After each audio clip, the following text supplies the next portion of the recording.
O those who burn'st in heart for those who burn in hell, whose fires thyself shall feed in turn, how long be crying, mercy on them, God?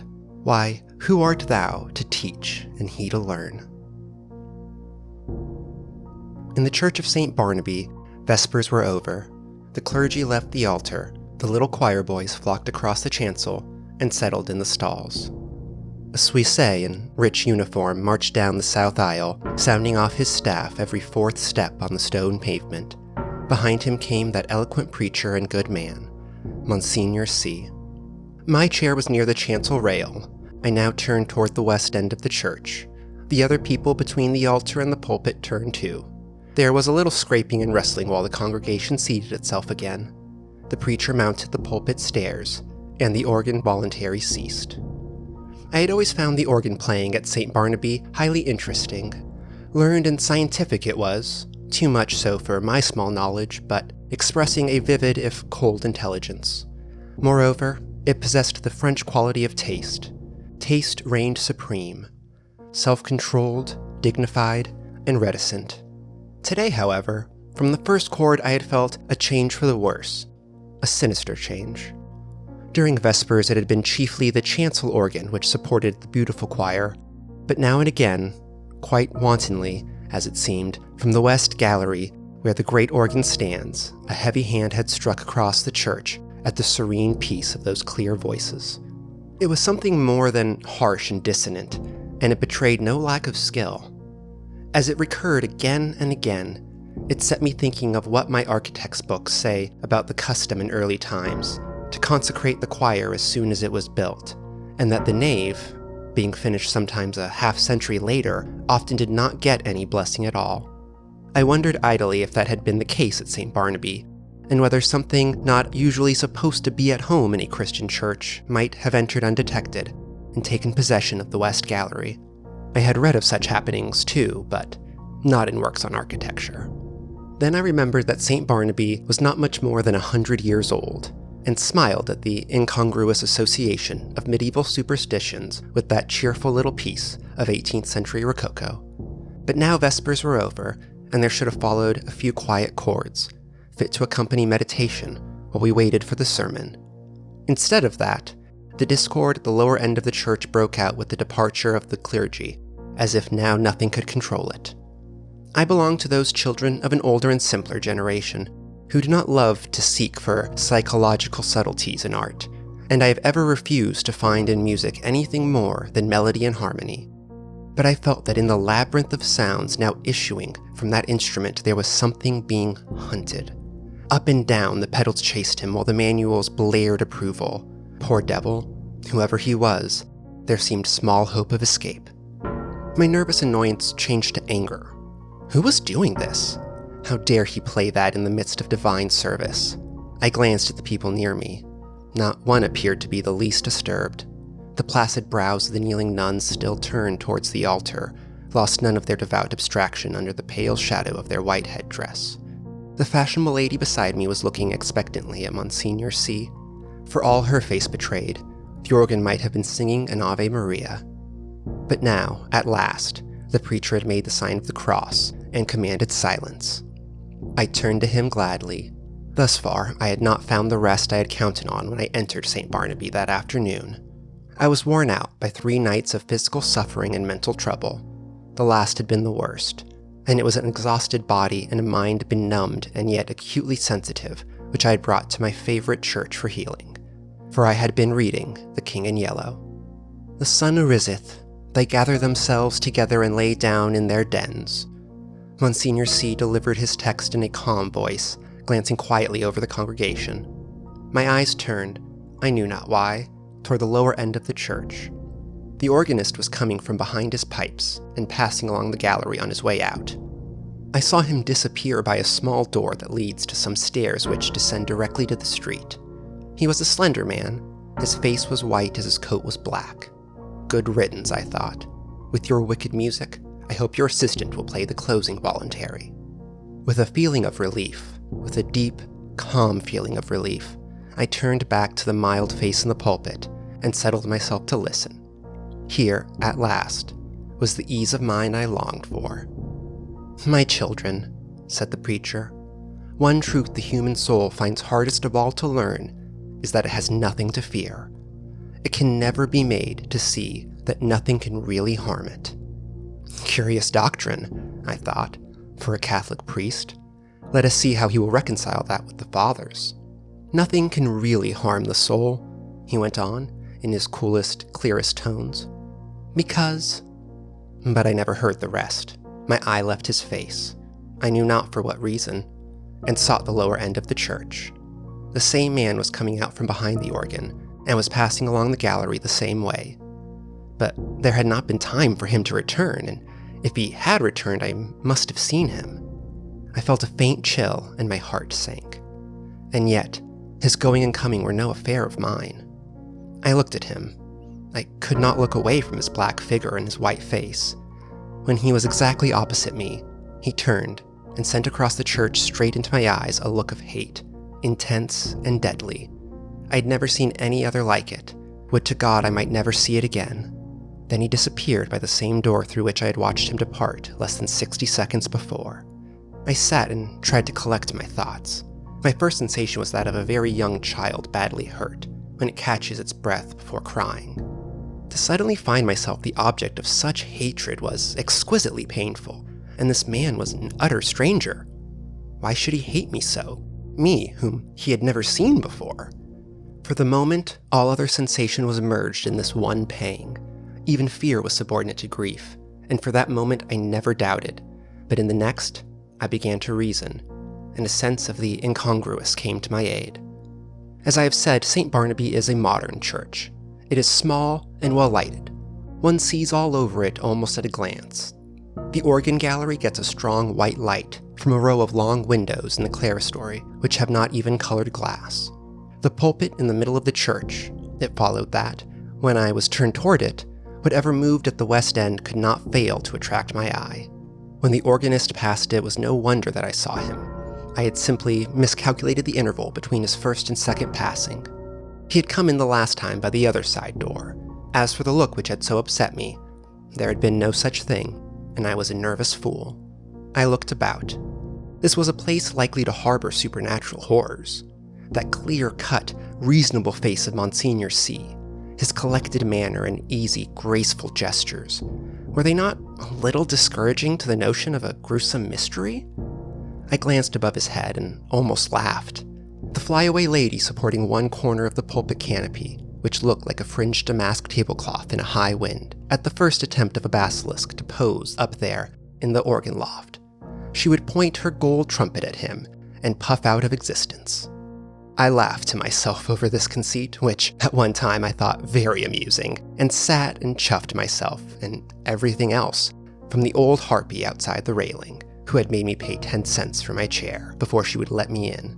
She was more like a basilisk, I told myself, than was my organist with the anemic complexion. From that grim old dame to, yes, alas, Monsignor C. himself. For all devoutness had fled. I had never yet done such a thing in my life, but now I felt a desire to mock. As for the sermon, I could not hear a word of it for the jingle in my ears. The skirts of St. Paul has reached, having preached us those 6 Lent lectures. More unctuous than ever he preached, keeping time to the most fantastic and irreverent thoughts. It was no use to sit there any longer. I must get out of the doors and shake myself free of this hateful mood. I knew the rudeness I was committing, but still, I rose and left the church. A spring sun was shining on the Rue Saint-Honoré as I ran down the church steps. One corner stood a barrow full of yellow jonquils, pale violets from the Riviera, dark Russian violets, and white Roman hyacinths in a gold cloud of miasma. The street was full of Sunday pleasure seekers. I swung my cane and laughed with the rest. Someone overtook me and passed me. He never turned, but there was the same deadly malignity in his white profile that there had been in his eyes. I watched him as long as I could. His lithe back expressed the same menace. Every step that carried him away from me seemed to bear him on some errand connected with my destruction. I was creeping along, my feet almost refusing to move. There began to dawn in me a sense of responsibility for something long forgotten. It began to seem as if I deserved that which he threatened. It reached a long way back. A long, long way back. It had lain dormant all these years. It was there, though, and presently it would rise and confront me. But I would try to escape as I stumbled as best I could to the Rue des Rivoli, across the Place de la Concorde, and on to the quay. I looked with sick eyes upon the sun, shining through the white foam of the fountain, pouring over the backs of the dusky bronze river gods, on the faraway arc, a structure of amethyst mist, on the countless vistas of gray stems and bare branches faintly green. Then I saw him again, coming down one of the chestnut alleys of the Cours la Reine. I left the riverside, plunged blindly across the Champs-Élysées, and turned toward the Arc. The setting sun was sending its rays along the green sward of the Ronde Point. In the full glow, he sat on a bench, children and young mothers all about him. He was nothing but a Sunday lounger like the others, like myself. I said the words almost aloud, and all the while I gazed at the malignant hatred of his face. But he was not looking at me. I crept past and dragged my leaden feet up the avenue. I knew that every time I met him brought him nearer to the accomplishment of his purpose and my fate, and still I tried to save myself. The last rays of sunset were pouring through the great arc. I passed under it and met him face to face. I had left him far down the Champs-Élysées, and yet he came in with a stream of people who were returning from the Bois de Boulogne. He came so close that he brushed me. His slender frame felt like iron inside its loose black covering. He showed no signs of haste, nor fatigue, nor any human feeling. His whole being expressed one thing: the will and the power to work me evil. In anguish I watched him where he went down the broad, crowded avenue that was all flashing with wheels and the trappings of horses and the helmets of the Garde Républicaine. But he was soon lost to sight. Then I turned and fled, into the Bois, and far out beyond it. I know not where I went, but after a long while it seemed to me night had fallen, and I found myself sitting at a table before a small cafe. I had wandered back into the Bois. It was now hours since I had seen him. Physical fatigue and mental suffering had left me no power to think or feel. I was tired, so tired. I longed to hide away in my own den. I resolved to go home, but that was a long way off. I live in the Court of the Dragon, a narrow passage that leads up from the Rue des Reines to the Rue des Dragons. It is an impasse, traversable only for foot passengers. Over the entrance on the Rue des Reines is a balcony, supported by an iron dragon. Within the court, tall old houses rise on either side, and close the ends that give on the two streets. Huge gates swung back during the day into the walls of the deep archways. Close this court after midnight, and one must enter then by ringing at certain small doors on the side. The sunken pavement collects unsavory pools. Steep stairways pitch down to doors that open onto the court. The ground floors are occupied by shops of second-hand dealers and by iron workers. All day long the place rings with the clink of hammers and the clang of metal bars. Unsavory as it is below, there is cheerfulness and comfort and hard, honest work above. 5 flights up are the ateliers of architects and painters, and the hiding places of middle-aged students like myself who want to live alone. When I first came here I was young and not alone. I had to walk a while before any conveyance appeared, but at last when I'd almost reached the Arc de Triomphe, again an empty cab came along, and I took it. From the Arc to the Rue des Reines is a drive more than half an hour, especially when one is conveyed by a tired cab horse that has been at the mercy of Sunday fete makers. There had been time before I passed under the dragon's wings to meet my enemy over and over, but I never saw him once. And now refuge was close at hand. Before the wide gateway, a small mob of children were playing. Our concierge and his wife walked among them with their black poodle, keeping order. Some couples were waltzing on the sidewalk. I returned their greetings and hurried in. All the inhabitants of the court had trooped out into the street. The place was quite deserted, lighted by a few lanterns hung up high in which the gas burned dimly.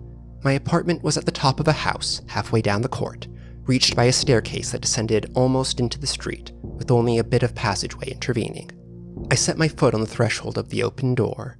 The friendly old ruinous stairs rose before me, leading up to rest and shelter. Looking back over my shoulder, I saw him, 10 paces off, He must have entered the court with me.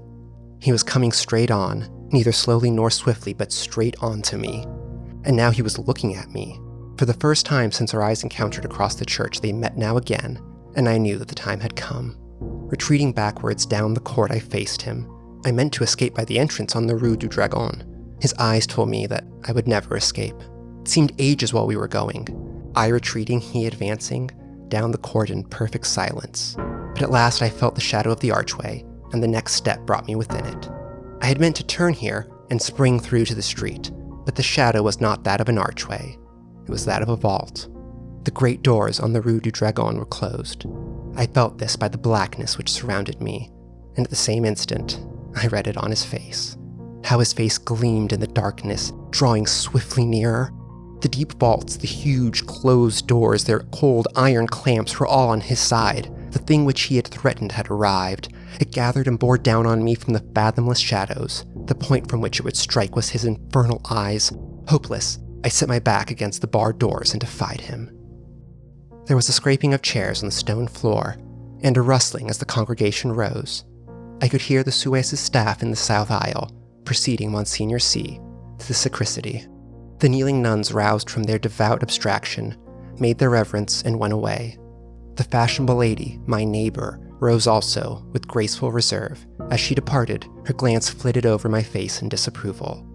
Half dead, or so it seemed to me, yet intensely alive to every trifle, I sat among the leisurely moving crowd, then rose too and went through the door. I had slept through the sermon. Had I slept through the sermon? I looked up and saw him passing along the gallery to his place. Only his side I saw. The thin, bent arm and its black covering looked like one of those devilish, nameless instruments which lie in the disused torture chambers of medieval castles. But I had escaped him, though his eyes had said I should not. Had I escaped him? That which gave him the power over me came back out of oblivion, where I'd hoped to keep it. For I knew him now, death, and the awful abode of lost souls, whither my weakness long ago had sent him. They had changed him for every other eye, but not for mine. I had recognized him almost from the first. I had never doubted what he was come to do, and now I know while my body sat safe in the cheerful little church, he had been hunting my soul in the court of the dragons. I crept to the door. The organ broke out overhead with a blare. Dazzling light filled the church, blotting the altar from my eyes. The people faded away, the arches, the vaulted roof vanished. I raised my seared eyes to the fathomless glare, and I saw the black stars hanging in the heavens, and the wet winds from the lake of Hali chilled my face. And now, far away, over leagues of tossing cloud waves, I saw the moon dripping with spray, and beyond, the towers of Carcosa rose behind the moon. Death and the awful abode of lost souls, whither my weakness had long ago sent him, had changed him for every other eye but mine. And now I heard his voice, rising and swelling, thundering through the flaring light, and as I fell, the radiance increasing, poured over me in waves of flame. And then I sank into the depths, and I heard the King in Yellow whispering to my soul, "It is a fearful thing to fall into the hands of a living God."